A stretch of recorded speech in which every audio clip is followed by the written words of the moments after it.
അസ്സലാമു അലൈക്കും വറഹ്മത്തുള്ളാഹി തആല വബറകാതുഹു. എല്ലാവർക്കും SFQ സ്പോട്ട് എന്ന യൂട്യൂബ് ചാനലിലേക്ക് ഹൃദ്യമായ സ്വാഗതം. ഇന്ന് നമ്മൾ ചർച്ച ചെയ്യാൻ പോകുന്നത് 4ാം ക്ലാസ്സിൻ്റെ അഖീദ എന്ന വിഷയത്തിൽ കഴിഞ്ഞ പാദവാർഷിക പരീക്ഷയ്ക്ക് വന്ന ചോദ്യപേപ്പറാണ്. അപ്പോൾ നമുക്ക് ഓരോ പ്രവർത്തനങ്ങളായിട്ട് നോക്കാം. ശരി അടയാളം നൽകാം. അപ്പോൾ താഴെ 5ഓളം ചോദ്യങ്ങളും ഓരോ ചോദ്യങ്ങൾക്കും 3 ഓപ്ഷനും നൽകിയിട്ടുണ്ട്. അപ്പോൾ ശരിയായിട്ടുള്ള ഉത്തരത്തിന് നേരെ മാത്രമാണ് നമ്മൾ ശരി അടയാളപ്പെടുത്തേണ്ടത്. അപ്പോൾ ഒന്നാമത്തെ ചോദ്യം വുജൂദ്.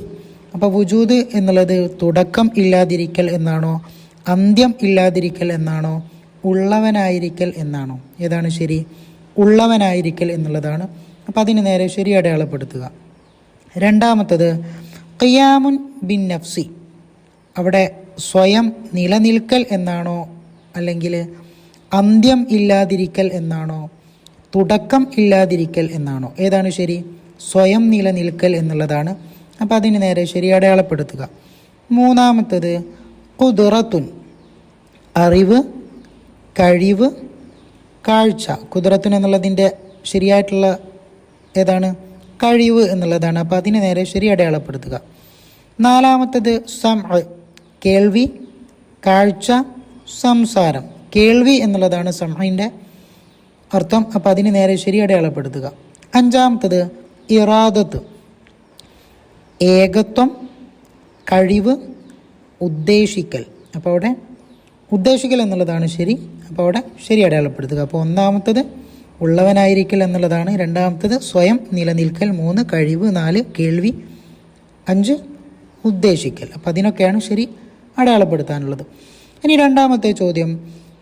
രണ്ടാമത്തെ പ്രവർത്തനമാണ്. താഴെ പറയുന്ന ആയത്തുകൾ അള്ളാഹുവിൻ്റെ ഏത് സിഫത്തുകളെ സൂചിപ്പിക്കുന്നു? ഒന്നാമത്തത് ഖുൽ ഹുവല്ലാഹു അഹദ്. അപ്പോൾ ഖുൽ ഹുവല്ലാഹു അഹദ് എന്നുള്ള സൂറത്ത് അള്ളാഹുവിൻ്റെ ഏത് സിഫത്തിനെയാണ് സൂചിപ്പിക്കുന്നത്? വഹ്ദാനിയത്ത്. രണ്ടാമത്തതോ അല്ലാഹു സ്വമദ്, ഖിയാമും ബിൻ നഫ്സി. അപ്പം ഈ 2 സിഫത്തുകളെയാണ് ഈ 2 ആയത്തുകളും സൂചിപ്പിക്കുന്നത്.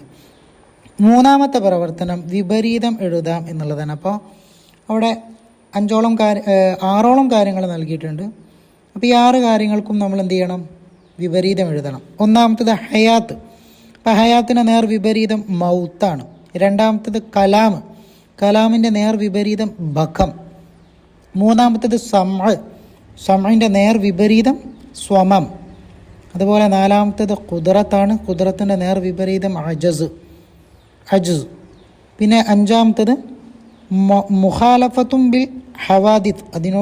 അതിൻ്റെ നേർ വിപരീതം മുമാസലത്തുലിൽ ഹവാദിസ്.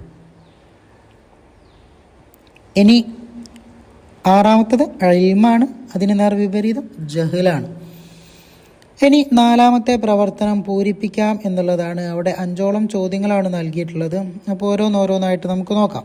ഒന്നാമത്തെ ചോദ്യം അള്ളാഹു മാത്രമാണ് ആരാധനക്ക് ഡാഷ്. അപ്പോൾ അവിടെ നമ്മൾ എന്താ എഴുതി കൊടുക്കണം? അർഹൻ, അല്ലേ? അപ്പോൾ അവിടെ അർഹൻ എന്നുള്ളതാണ് ശരി. അപ്പോൾ അതാണ് അവിടെ പൂരിപ്പിച്ചെഴുതാനുള്ളത്. രണ്ടാമത്തത് അള്ളാഹുവിന് തുല്യമായ ഒരു വസ്തുവും എന്താണ്? ഇല്ല. അപ്പോൾ അവിടെ ഇല്ല എന്നാണ് എഴുതാനുള്ളത്. മൂന്നാമത്തത് അള്ളാഹുവിൻ്റെ ഉദ്ദേശ്യം കൂടാതെ ഒന്നും ഉണ്ടാകുന്നതല്ല. അപ്പോൾ അവിടെ ഉണ്ടാകുന്നതല്ല എന്നാണ് എഴുതി കൊടുക്കാനുള്ളത്. നാലാമത്തത് ഹയാത്ത് എന്ന സിഫത്ത് ഉള്ള അള്ളാഹു ഹയ്യ് ആകുന്നു. അപ്പോൾ അവിടെ ഹയ്യ് ആകുന്നു എന്നാണ് എഴുതാനുള്ളത്. അഞ്ചാമത്തത് ബസ്വർ എന്ന സിഫത്തുള്ള അള്ളാഹു ബസ്വീറാകുന്നു എന്ന് എഴുതി കൊടുക്കുക. അപ്പോൾ അങ്ങനെയാണ്, ആ ഒരു രൂപത്തിലാണ് നമ്മൾ പൂരിപ്പിച്ചെഴുതാനുള്ളത്. ഇനി നമുക്ക് അടുത്ത പ്രവർത്തനം നോക്കാം. 5ാമത്തത് അർത്ഥം എഴുതാം. അപ്പോൾ അവിടെ ആകെ 3 ചോദ്യങ്ങളാണ് നൽകിയിട്ടുള്ളത്. ആ 3 ചോദ്യങ്ങൾക്കും ശരിയായ രൂപത്തിൽ അർത്ഥം എഴുതുക. ഒന്നാമത്തെ ചോദ്യം കൗനുഹു കാരിഹൻ. അപ്പോൾ അതിൻ്റെ അർത്ഥം എന്താണ്? ഉദ്ദേശ്യം ഇല്ലാത്തവനാവൽ. അതാണ് കൗനുഹു കാരിഹൻ എന്നുള്ളതിൻ്റെ അർത്ഥം. രണ്ടാമത്തേത് കൗനുഹു അസ്വമ്മ. കേൾവി ഇല്ലാത്തവനാവൽ. മൂന്നാമത്തത് ഫിഅലു കുല്ലി മുംകിനിൻ ഔ തർക്കുഹു. ഉണ്ടാകാവുന്ന ഏതൊരു കാര്യവും ചെയ്യുകയോ ചെയ്യാതിരിക്കുകയോ ചെയ്യൽ. അപ്പം ഇതാണ് ഫിഅലു കുല്ലി മുംകിനിൻ ഔ തർക്കുഹു എന്നുള്ളതിൻ്റെ അർത്ഥം. ഇനി ആറാമത്തെ പ്രവർത്തനം ഉത്തരം എഴുതാം എന്നുള്ളതാണ്. ഒരൊറ്റ ചോദ്യമേ അവിടെ നൽകിയിട്ടുള്ളൂ. അപ്പോൾ ഏതാണ് ചോദ്യം? മുസ്തഹീലായ സിഫത്ത് എന്നാൽ എന്താണ്? മുസ്തഹീലായിട്ടുള്ള സിഫത്ത് എന്നാൽ എന്താണ്? ഉത്തരം അള്ളാഹുവിന് ഒരിക്കലും ഉണ്ടാവാൻ പാടില്ലാത്തതാണ്. അപ്പോൾ അള്ളാഹുവിന് ഒരിക്കലും ഉണ്ടാവാൻ പാടില്ലാത്ത സിഫത്തുകൾക്കാണ് മുസ്തഹീലായിട്ടുള്ള സിഫത്തുകൾ എന്ന് പറയുന്നത്. ഇനി ഏഴാമത്തെ പ്രവർത്തനമാണ് ഏറ്റവും അവസാനത്തെ പ്രവർത്തനം.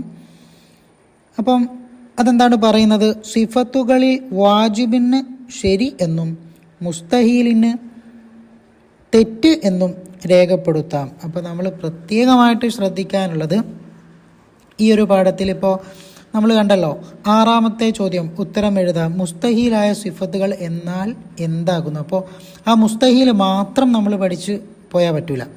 അതിൻ്റെ കൂടെയുള്ള വാജിബായിട്ടുള്ള സിഫത്തുകളുണ്ടല്ലോ.